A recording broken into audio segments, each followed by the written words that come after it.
दोस्तों, आप तमाम लोग जानते हैं कि महाराष्ट्र में चुनाव का जो है वो आज चुनाव को लेकर के काउंटिंग हो रही है, यानी कि ये तय हो जाएगा शाम तक के कौन मुख्यमंत्री बनने वाला है। लेकिन जो रिपोर्ट सामने आ रही है इसके मुताबिक महाविकास आघाड़ी काफी पीछे है और वहां पर महायुति की सरकार बनती हुई दिखाई दे रही है। अभी हम बात करेंगे ऑल इंडिया मजलिस इत्तेहादुल मुस्लिमीन के बारे में कि आखिरकार इनके प्रत्याशियों का क्या रुझान है। 16 विधानसभा क्षेत्र पर इन्होंने चुनाव लड़ा है। हम आपको एक एक सीट के बारे में तमाम जानकारी देंगे। अगर आप चैनल पर नए हैं तो चैनल को जरूर सब्सक्राइब कर लीजिएगा, इस वीडियो को शेयर दीजिएगा। आगे शुरू करते हैं बगैर किसी देरी के कि आखिरकार किनके क्या हालात हैं महाराष्ट्र में इस बार। सीधे तौर पर जो प्रधानमंत्री नरेंद्र मोदी का नेतृत्व है और जो साथ में उनके लोग हैं वो आज अच्छे खासे सीट पर जो है वो जीतते हुए दिखाई दे रहे हैं। सबसे पहले बात करेंगे इस पूरे मामले को लेकर के इम्तियाज जलील के बारे में। आपको बता दें कि औरंगाबाद ईस्ट से, औरंगाबाद पूर्व से इम्तियाज जलील चुनाव लड़ रहे हैं और अभी तक जो खबरें सामने आ रही है वो ये कि इम्तियाज जलील आगे चल रहे हैं। ऑल इंडिया मजलिस इत्तेहादुल मुस्लिमीन के ये नेता 38,448 वोटों से आगे चल रहे हैं और अतुल सावे दूसरे नंबर पर हैं। यहां पर अतुल सावे को जो है कुल वोट अभी 34,531 मिले हैं, वहीं इम्तियाज जलील 72,979 वोटों के साथ पहले स्थान पर हैं। अब देखिए दूसरा, इसके बाद अगर बात करें औरंगाबाद सेंट्रल की बात करेंगे तो नासिर सिद्दीकी दूसरे नंबर पर है और 11,019 वोटों से वो पीछे चल रहे हैं और प्रदीप जायसवाल आगे चुनाव जीतते हुए दिखाई दे रहे हैं। चलिए आगे चलें, देखें मालेगांव से आपको बता दें काफी करीबी फाइट चल रहा है और सिटिंग एमएलए मुफ्ती मोहम्मद इस्माइल कासमी साहब जो है, खालिक साहब जो हैं वो अभी 3509 वोटों से पीछे चल रहे हैं और 64,201 वोटों के साथ आसिफ शेख रशीद साहब जो है वो अभी आगे चल रहे हैं। ये Indian secular largest assembly of Maharashtra party से ताल्लुक इनका है।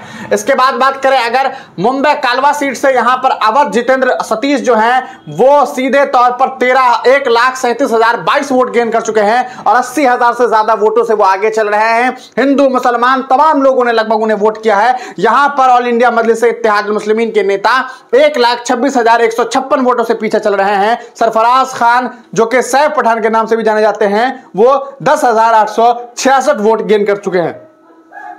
इसके अलावा धूले सिटी की बात करें, सिटिंग एमएलए यहां पर शाह फारूक अनवर साहब, धूले में भी ऑल इंडिया मजलिस इत्तेहादुल मुस्लिमीन दूसरे नंबर पर चल रही है और 34,545 वोटों से ये पीछे चल रहे हैं भारतीय जनता पार्टी के प्रत्याशी अग्रवाल अनूप भैया ओम प्रकाश 59,877 वोटों से आगे चल रहे हैं। यानी कि दो जगह जहां पर सिटिंग एमएलए है वहां पर अभी दोनों जगह पीछे चल रहे हैं। हालांकि मालेगांव में ये उम्मीद की जा रही है मुफ्ती साहब आगे बढ़ेंगे। वर्सोवा की बात करें, यहां पर हारून खान साहब शिवसेना बाला साहब ठाकरे के जो कैंडिडेट हैं वो आगे चल रहे हैं। लश्करिया साहब, रईस लश्करिया साहब 5वें नंबर पर हैं और 47,178 वोटों से पीछे चल रहे हैं। महज 2521 वोट मिला है। यहीं पर एजाज खान ने भी चुनाव लड़ा है, अभी उन्होंने 100 वोट का आंकड़ा पार किया है जो ओवैसी साहब के खिलाफ पिछले दिनों उगल रहे थे। 118 वोट उन्हें मिला है। आगे चलिए देखिए, सैयद मोइन साहब नांदेड़ विधानसभा क्षेत्र की बात किया जाए तो 5वें नंबर पर है और महज 5,775 वोट उन्होंने गेन किया है। 15,423 वोटों से भी पीछे चल रहे हैं। अभी 7 राउंड की वोटिंग यहां पर काउंटिंग हुई है, अभी 23 तक काउंटिंग होनी है, यानी कि अभी 16 बार काउंटिंग बाकी है। फारूक शाब्दी साहब की बात करें महाराष्ट्र के सोलापुर सिटी से तो दूसरे नंबर पर चल रहे हैं और 5,848 वोटों से वो पीछे है। 18,380 वोट उन्हें मिला है। वहीं पहले नंबर पर देवेंद्र राजेश कोठे भारतीय जनता पार्टी के नेता आगे चल रहे हैं।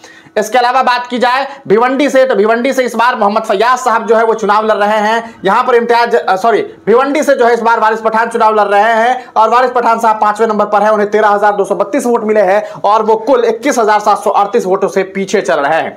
इसके अलावा बात की जाए बाइकला से, जहां पर पहले वारिस पठान विधायक रह चुके हैं एक बार, वहां से फैयाज अहमद साहब इस बार चुनाव लड़ रहे थे।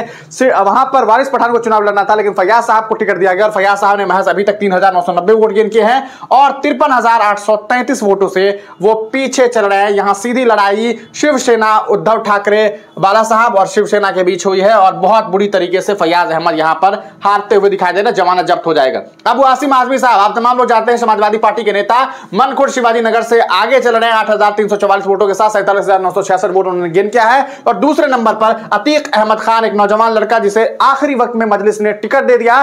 लोगों ने मजलिस पर भरोसा जताया और उन्हें 39,622 वोट मिल गए हैं। हालांकि वो चुनाव हार सकते हैं लेकिन जो टक्कर अबू आसिम आजमी को मिला है इसके बारे में अबू आसिम आजमी ने कभी सपने में नहीं सोचा होगा कि एआईएमआईएम का ये नौजवान प्रत्याशी इन्हें इतना परेशान कर सकता है। अगर शिवसेना की बात किया जाए, नेशनल कांग्रेस पार्टी, नवाब मलिक साहब ने भी जो है वो 10,000 वोट गेन किया और 37,886 वोटों से। नवाब मलिक का कद अगर अतीक अहमद खान के बारे में बात की जाए तो बहुत बड़ा है, लेकिन इसके बावजूद नवाब मलिक को बहुत कम वोट मिले और अतीक अहमद खान ने बहुत सारा वोट गेन किया। यकीनी तौर पर यह बात कही जा सकती है कि यह सीधे तौर पर ओवैसी और मजलिस के दम पर हुआ है। देखिए, उसके बाद करांजा एक विधानसभा क्षेत्र है, यहां से भी मजलिस के कैंडिडेट हैं जिनका नाम है मोहम्मद यूसुफ साहब, जो कि अभी चौथे नंबर पर चल रहे हैं और 20,385 वोट से पीछे है। 12,613 वोट इन्हें मिला है। पहले नंबर पर साई प्रकाश दहाके भारतीय जनता पार्टी की प्रत्याशी हैं, उन्हें 32,998 वोट मिला है और वो 15,400 से लीड कर रही है पाटनी गयानक राजेंद्र से, जो कि शरद पवार की पार्टी की नेत्री हैं।